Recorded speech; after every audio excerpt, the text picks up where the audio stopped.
Welcome! Today we're going to show you how to install openings. Before you begin, it is important to have the design and drawing specifications. This will be your guide for building of the structure. Remember to always wear the correct PPE and use the correct tools. Let's begin with the installation. To begin, you need to be able to build a basic Siniat wall, which we covered in the first video of this series called How to Build a Basic Siniat Wall. If you haven't yet viewed this how-to video, do so before attempting to build a wall with an opening. We will start off with showing you how to do a door opening. Determine the position and size of the door opening using a chalk line and measuring tape.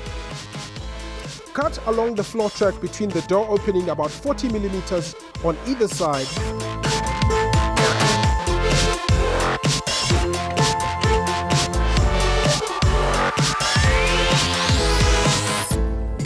You might have wondered why we added an extra 40 millimeters.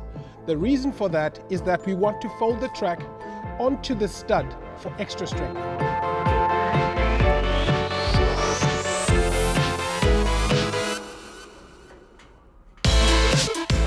And now we can fix the floor track.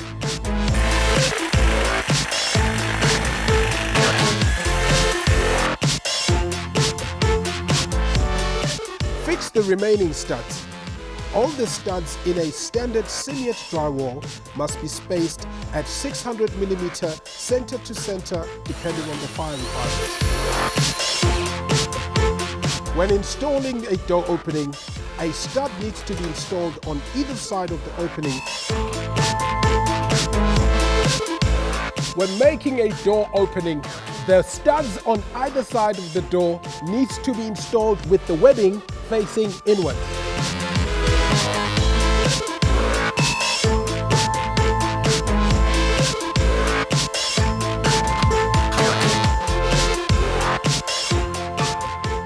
As you've seen, that's how we use the extra 40 mils for extra strength.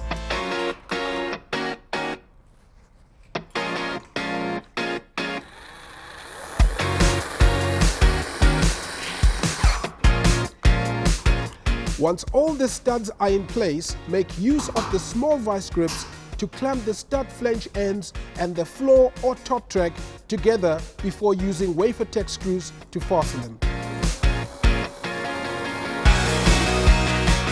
As a double verification, you could use both the spirit level and a measuring tape to make sure that your door studs are plumb.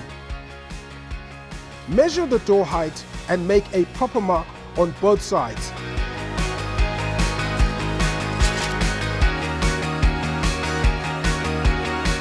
Sometimes the floor is not level.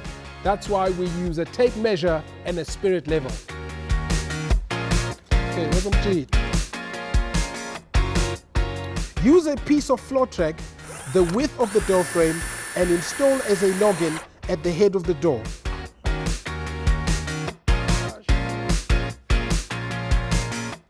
There are a few ways to install a noggin. The most common way is to use two off-cut stud pieces to install the noggin. When doing this method, you need to use two wafer tech screws on either side to secure the off-cut pieces. There. A good noggin.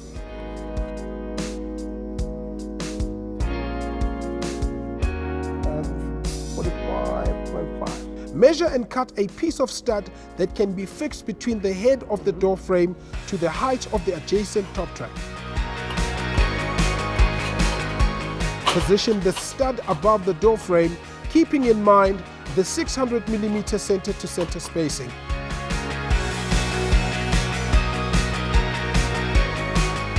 Now you need to be aware of the type of door frame you're installing. If it is a steel door frame, you need to install it before cladding. If it is an aluminium door frame, you can install it after cladding. In our case, we will be installing an aluminium door frame, but the process is exactly the same, except that the sequence is different. If we were doing a steel door frame, at this point, you would clamp the door frame to the stud, using small vice grips. Check the squareness with the builder's square. Screw the door frame and the flange together. Drill a hole into the web of the adjacent stud and door frame and fix a pop rivet into the hole to fix the door frame to the stud. Do the same on all other edges. Okay, shut. Right.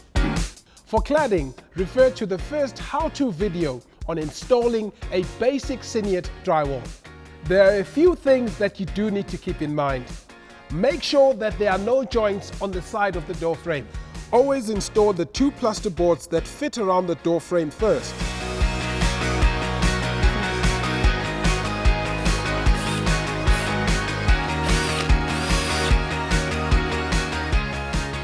The short stud above the opening doesn't always have to be in the center of it. What is more important is observing the 600mm spaces between the studs.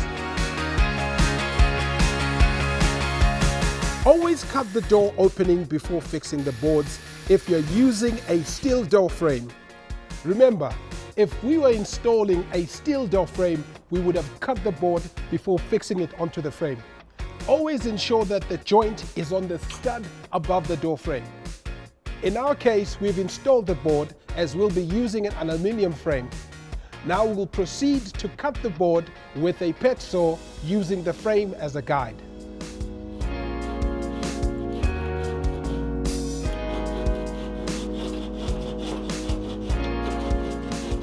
For the top, I used a pet saw. For the side, I will use a utility knife and score it as you would do any Siniat board.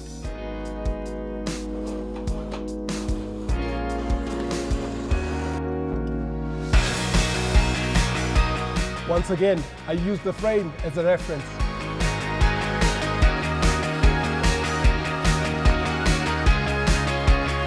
Cut. Yeah. Remember that the boards must join on the short stud above the door frame.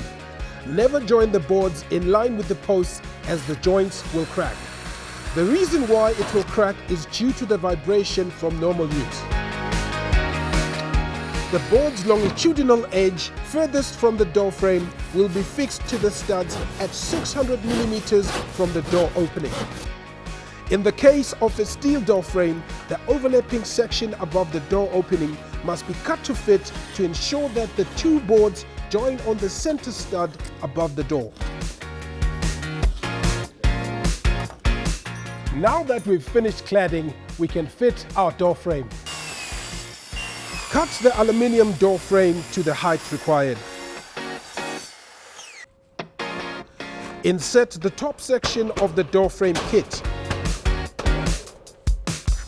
Then start with either one of the legs.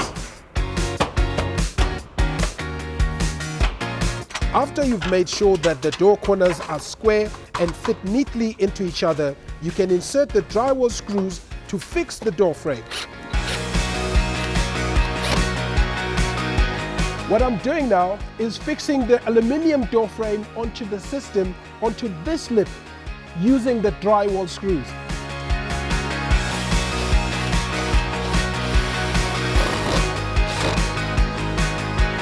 And these screws can be at 600mm spaces.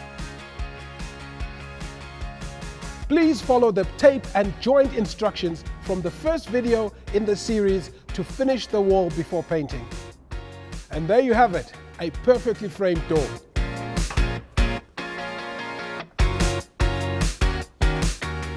When installing windows, the same methodology as a door frame is followed. But the intermittent stud that was used above the door frame is required below the window for support. You do not have to cut the floor track in the case of window frame installations.